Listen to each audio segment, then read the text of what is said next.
আসসালামু আলাইকুম, welcome to my another video. আশা করি সবাই ভালো আছেন। চলে আসলাম নতুন একটা ভিডিও নিয়ে। আজকে শেয়ার করব ভর্তা। তো ভর্তা দিয়ে ভাত কার না খেতে ইচ্ছে করে, কিন্তু ভর্তা করতে ইচ্ছে করতেছিল না, কষ্ট করে খেতে ইচ্ছে করতেছিল, তাই চলে গেলাম।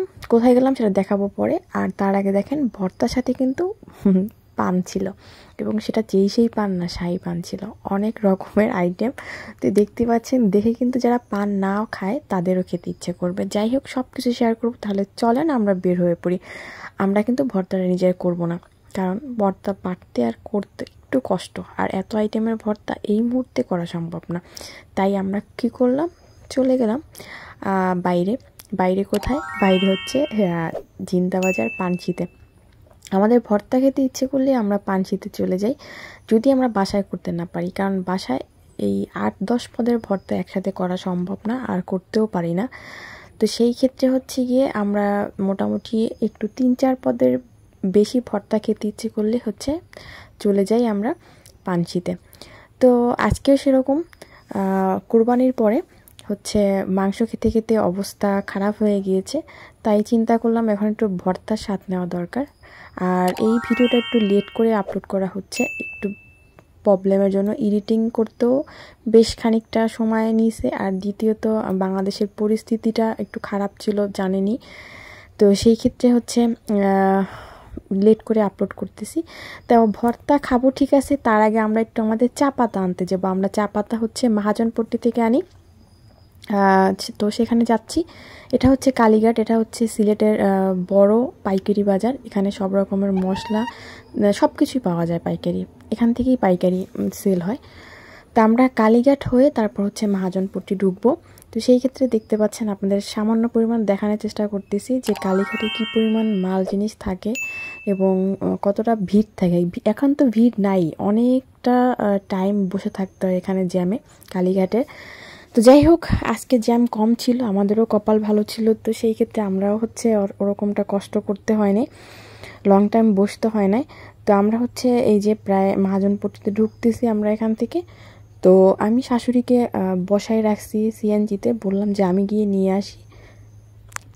তা আমি হচ্ছে চলে আসছি। এখানে হচ্ছে 3 স্টার, আমরা যে দোকান থেকে চা পাতা নিই, আমি এখান থেকে 2 কেজি চা পাতা নিয়ে আবার সিএনজিতে এসে উঠলাম। এটা হচ্ছে কালীঘাটের বাজার, এখানেও পাইকারি মার্কেট। এটাও এখান থেকে হচ্ছে শাড়ি থেকে শুরু করে আপনার কি বলে অনেক কিছুই পাওয়া যায় এখানে, দেখতেই পাচ্ছেন। তো সেই ক্ষেত্রে আপনারা চাইলেই হচ্ছে পাইকারি মার্কেট বা পাইকারি বাজার খুঁজলে সিলেটের কালীঘাট, তারপর হচ্ছে মহাজনপট্টি, এখানে চলে আসতে পারেন। আমরা এখান থেকে হচ্ছে যাব জিন্দাবাজার পানশিতে। পানশি রেস্টুরেন্টে গিয়ে হচ্ছে ওখান থেকে আমরা ভর্তা আইটেম নিব।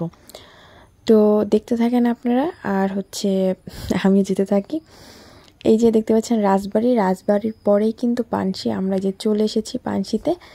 তো এখন আমরা ভিতরে ঢুকতেছি। সিএনজিটা আমরা রিজার্ভ করে নিয়েছিলাম, যার জন্য হচ্ছে শুরু থেকে শেষ পর্যন্ত সেই থাকবে। তো আমরা এখানে অলরেডি হচ্ছে ভর্তা আইটেমগুলো এবং এক্সট্রাভাবে হচ্ছে শোল মাছের একটা শুটকির ভুনা, সেটা অর্ডার করে দিয়েছি। এবং আমার শাশুড়ি বলতেছে এই ফাঁকে আমার একটা দই খেয়ে নিই। তো আমার শাশুড়ির আমি দই খাচ্ছি। দই খেতে খেতে প্রায় আমাদের দই খাওয়াও শেষ। তো আমার শাশুড়ি হচ্ছে বলতেছে, তা তুমি পান খাবা না, যে পান নিয়ে আসো। আমিও চট করে চলে গেলাম পানের দোকানে, গিয়ে বললাম মামা একটা পান দেন। তো আমি শাহী পানটা নিলাম, 30 টাকা দাম একটা পানের। এখানে মোটামুটি 2 থেকে 3টা দোকান আছে পানের, আপনি চাইলে যে কোনো দোকানে গিয়ে পান নিতে পারেন এবং আপনার পছন্দ মতো পান নিতে পারেন। তো আমি এমনিতে পান খাই না, কিন্তু যখন পান খাই তখন অবশ্যই মিষ্টি পান বা মশলাওয়ালা পান খেতে পছন্দ করি খুব। আর এখানে আসলে আমি পান নেই, এটা শাশুড়ি আমার জানে। সেই ক্ষেত্রে যে দেখতে পাচ্ছেন আমার পানও রেডি, এবং আমরা হচ্ছে আমার খাবার প্যাকেজিং করা পেয়ে গিয়েছি। আমরা হচ্ছে সিএনজিতে উঠে পড়েছি, বাসার উদ্দেশ্যে যাব। বাসায় চলে এসেছি, এখন আপনাদের খুলে দেখাবো আমি কয় রকমের ভর্তা এনেছি। এই যে ভাতটাও আমরা কিনে এনেছি, কারণ বাসায় এসে ভাত রান্না করব তারপর খাবো, ওইটার ধৈর্য নাই। তো সেই ক্ষেত্রে ভাতটাও নিয়ে নিয়েছে আমার শাশুড়ি। আর এই যে দেখছেন ভর্তা, এখানে হচ্ছে 9 পদের ভর্তা ছিল, আর সাথে হচ্ছে গিয়ে আমাদের কি বলে শোল মাছের শুটকি ভুনা ছিল এক্সট্রাভাবে। তো আর আমার শ্বশুরের জন্য হচ্ছে, শ্বশুর যেহেতু ভর্তা দিয়ে খেতে পারবে না, মুরব্বি, তার জন্য হচ্ছে আমরা বিরিয়ানি নিয়েছিলাম, চিকেন বিরিয়ানি 1 প্যাকেট। আর আমি, আমার শাশুড়ি, আমার দেবর ভর্তা দিয়ে ভাত খাবো। আর আগেই বলে রাখি, আমি কিন্তু এই ভর্তা দিয়ে শুধু 1 বেলা না 3 বেলা ভাত খেয়েছিলাম। তো যাই হোক, মানে ভর্তাটা অনেক ছিল আর অনেক টেস্টি ছিল, বেশি লাগেনি। দেখতে পারতেছেন ভর্তার হচ্ছে লাস্ট ফিনিশিংটা। এই যে খেতে নিয়েছিলাম 1 প্লেট না, 3-4 প্লেট এরকম ভাত খাওয়া যায় ভর্তা দিয়ে। এটা সবাই খেতে পারে, অবাক হওয়ার কিচ্ছু নাই, আমিও খেতে পারি। আমি বলেছি যে আমি 3 বেলা ভাত খেয়েছি ভর্তা দিয়ে।